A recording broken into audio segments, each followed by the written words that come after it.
Então, primeiro, colocar um pouco por que o Movimento Brasil Competitivo decidiu em 2016 se envolver claramente na questão do Brasil digital, na questão da economia digital.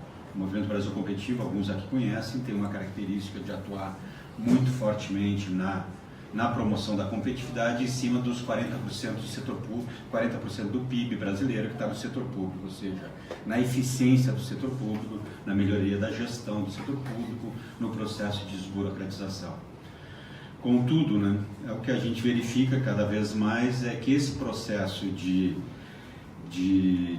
esse processo de digitalização, esse processo da economia digital é uma revolução inexorável, ela vai vir, e a questão é a seguinte, se nós acompanhamos, se nós aproveitamos a oportunidade ou se nós confirmamos o que o Campos colocava, que o Brasil adora perder uma oportunidade, né? Ou seja, nós temos uma oportunidade que pode ser muito boa se nós soubermos cumprir. Eu, de alguma maneira, sou um otimista mesmo com todo o ambiente político e institucional que a gente está vivendo. Só para dar uma ideia para vocês, só nesta semana é o terceiro momento que eu estou discutindo a economia digital. Nós tivemos na terça-feira, como o Thiago falou, um almoço da Frente Parlamentar de Economia Digital e Colaborativa, com um grupo de empresas, inclusive a IBM faz parte, outras, que é a nossa Coalizão Brasil Digital. Ontem, essa Coalizão Brasil Digital, que é composta por mais de 30 organizações multissetorial, suprassetorial, no MBC, fazem parte da Coalizão Brasil Digital, que estão discutindo a questão do Brasil Digital para Todos, né? Um processo de longo prazo. Tivemos ontem o planejamento das ações de 2018 e hoje com esse seminário promovido pelo Movimento Brasil um País Digital e o João aqui colocando também a pessoa, a American Chamber. Esse é o terceiro momento que eu estou discutindo hoje, essa semana. Isso é muito bom, né? Eu digo que é muito bom porque uma das coisas que nós temos muitas vezes no Brasil, uma dificuldade, é de gastar tempo para estudar, ler e entender os processos de transformação que o mundo vive, né? Nós temos uma característica muitas vezes de reagir. E essa casa aqui, indiscutivelmente, eu de alguma maneira já estou há 15 anos no Movimento Brasil Competitivo, digo que muitas vezes o setor empresarial e a própria Câmara Legislativa, o ambiente legislativo, ela é damage control ou ex post, né? É sempre correndo atrás da máquina, né?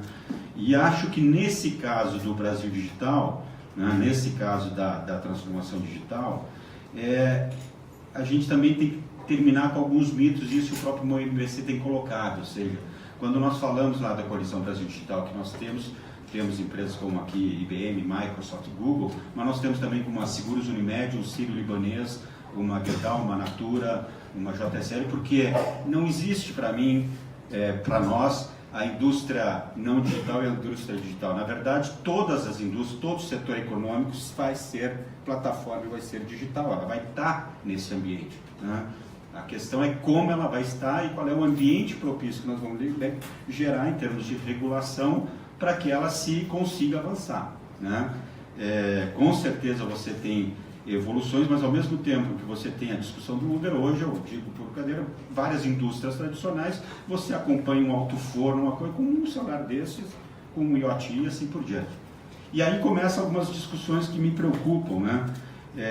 Quando a gente vê, ou seja, você tem, e aí eu atuo muito no executivo, você tem a iniciativa de IoT, a iniciativa de Indústria 4.0, a Estratégia Brasileira de Transformação Digital, existe uma segmentação de várias iniciativas, né? E eu sempre coloco que o nosso Oscar Niemeyer foi um visionário que, quando construiu a esplanada daquelas caixinhas, ele fez o que o Brasil são caixinhas, ninguém conversa com ninguém, né? Nós temos uma dificuldade muito grande de fazer integração e que nós do MBC falamos governança.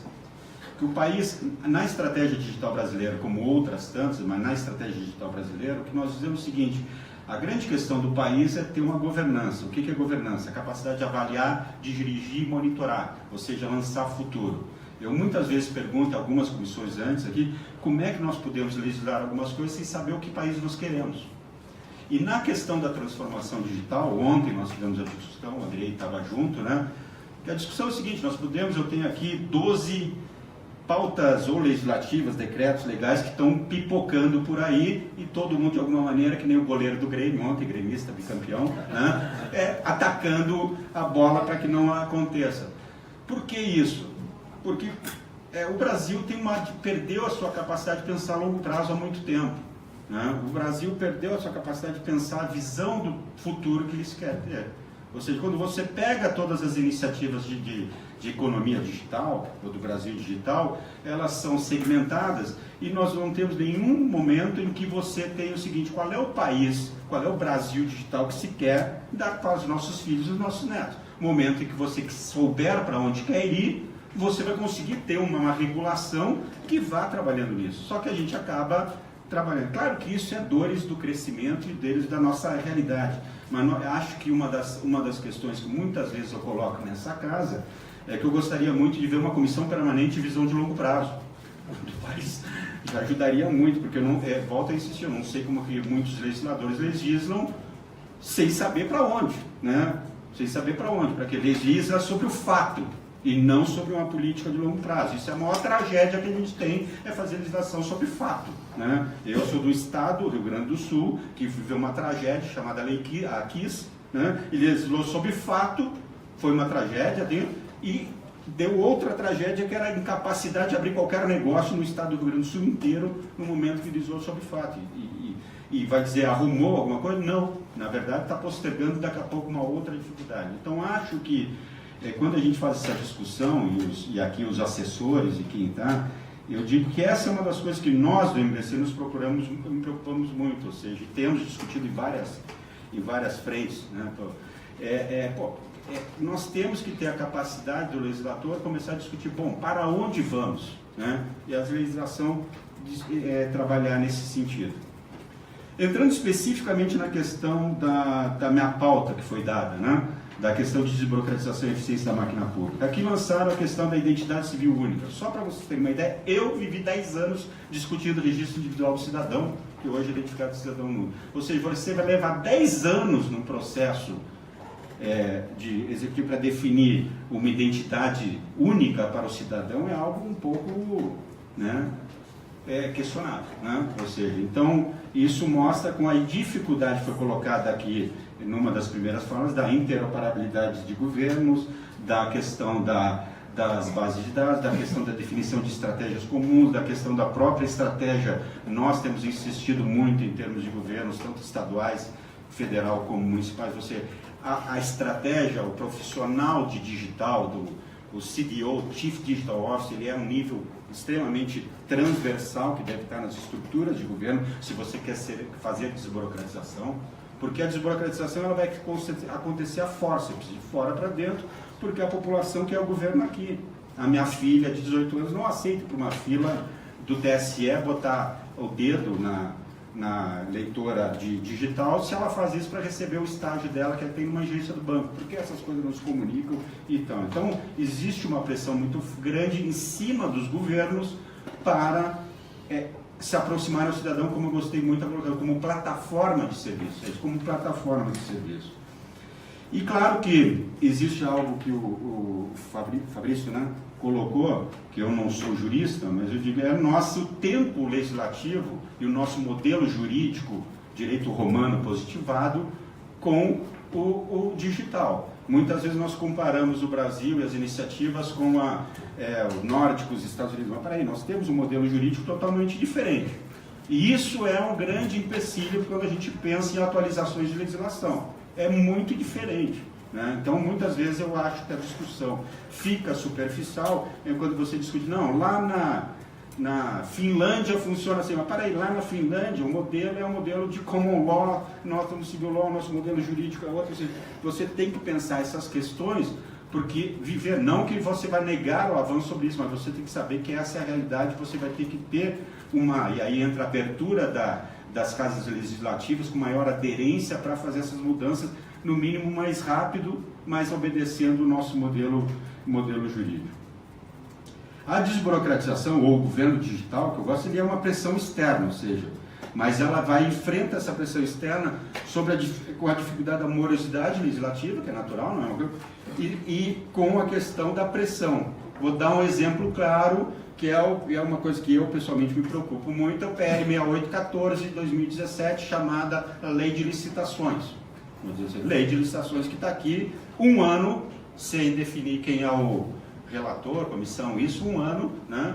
E quando eu olho, nós do MBC, quando olhamos criticamente o PL 6814, à luz do que seria a economia digital, eu digo para vocês que deixa muito a desejar. Não trata de uma economia digital. Então, como é que nós vamos pensar que uma prefeitura dos 5.400, que 94% dessas prefeituras são abaixo de 100 mil habitantes, que 53% da população estão dentro desses municípios, que vocês acham que ela vai se incluir digitalmente com uma 8666? Não consegue. Eu vivo o município, nós atendemos atualmente aí a 50 municípios, não consegue. Você fala em plataforma colaborativa, como nós tivemos o caso, você consegue prefeituras adotarem plataformas colaborativas por apoios por projetos pelo MBC, mas na hora que tem que licitar para a plataforma colaborativa, órgãos de controle, Tribunal de Justiça e tal, não estão atualizados para uma característica digital e a lei não permite. Então, para vocês, eu digo um apelo aqui de um ente que lidera o Movimento Brasil Competitivo há muito tempo, prazer em ver, né? De que nós temos que começar a pensar o seguinte, né? O que foi colocado no início de jogo, nós temos um governo analógico, e quando eu digo governo, não é só o executivo, é legislativo, judiciário e executivo. Analógico, que é uma sociedade extremamente digital, e eu vou dizer que o setor público em nível de municipal não dá nem para dizer o que é ser analógico digital, é algo, né, fora de qualquer... Nós vamos ter que fazer um encontro de contas disso em determinado momento, nós queremos que o Brasil se torne um país digital, porque para ele se tornar um país digital, esses 40% do PIB que está no setor público, ele tem que se transformar em digital, porque ele tem uma capacidade de tração, uma capacidade de puxa para gerar ambiente de negócios, que é fundamental, e toda a população está nas cidades, nos municípios, nos estados e assim por diante. Portanto, senhores, eu espero que nesses meus 12 minutos, né, eu tenha passado a mensagem e coloco para vocês que no site do MBC está um documento do nosso O Brasil Digital para Todos, e peço que nos procurem também, porque nós queremos fazer essa discussão sobre uma legislação que permita um governo digital e que se abra para as novas tecnologias, as novas plataformas. Muito obrigado.